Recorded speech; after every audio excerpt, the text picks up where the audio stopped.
फर्ज कीजिए आपके पास एक Q1 कूलम का चार्ज है, मुस्बत चार्ज है, जिसकी वजह से ये इलेक्ट्रिक फील्ड बाहर निकल रही है। आप ये भी जानते हैं कि अगर मैं यहाँ फर्ज कीजिए एक दूसरा चार्ज रखूँ मुस्बत Q2, जो कि फ़र्ज़ कीजिए इस चार्ज से तकरीबन 10 मीटर की दूरी पे हो। अब अगर इस चार्ज को आप चाहें कि इस पॉइंट तक ले आएँ जो कि 5 मिनट की दूरी पे है, यानी 5 मिनट अगर आप इस फील्ड में अंदर लाना चाहें तो ज़ाहिर है आप जानते हैं कि इस चार्ज की फील्ड को रिपेल करेगी, इसके मुकाबिल होगी, जिसकी वजह से यहाँ तक आने के लिए आपको कुछ मेहनत करना पड़ेगी, यानी आपको कुछ ना कुछ वर्क करना पड़ेगा। वर्क क्या होता है भाई? वर्क होता है फोर्स ज़रब फोर्स की समत में जितना फासला आपने तय किया हो। अब ये फोर्स जो आपको लगाना पड़ेगी वो कौन सी फोर्स होगी? जाहिर है इलेक्ट्रिक फोर्स होगी, तो Q1 Q2 ओवर R का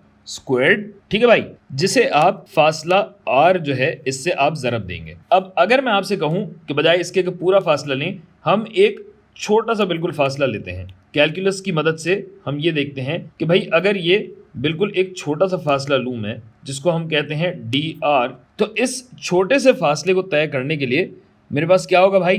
dw का काम अगर मैं करता हूँ, वर्क अगर मैं करता हूँ, तो ये सॉरी यहाँ तो r आएगा, तो ये Q1 Q2 over R squared dr के फासले के लिए होगा। और अगर मैं इस कुल फासले की बात करूं तो ये इन्हीं dRs का मजमुआ होता है। गोया दोनों तरफ मैं अगर इंटीग्रेट करूं तो मेरे पास आ जाएगा कुल वर्क जो मुझे करना पड़ेगा, और जाहिर है यह मखसूस इंटीग्रल होगा, यानी 0 से R तक मुझे इसको इंटीग्रेट करना होगा।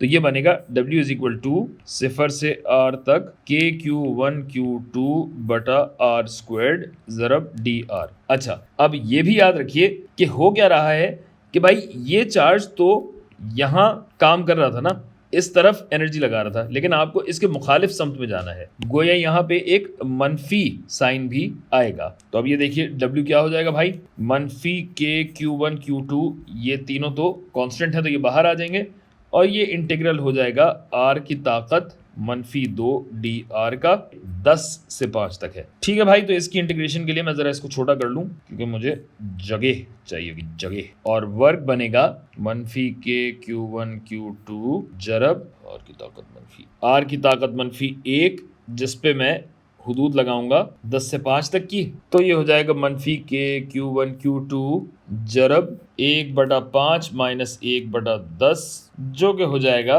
Q1 Q2 बटा 10 जूल्स। अब इसमें आगे पीछे क्या करना है, किस लिए इस्तेमाल होता है, कैसे होता है, ये हम देखेंगे अगली किसी वीडियो में।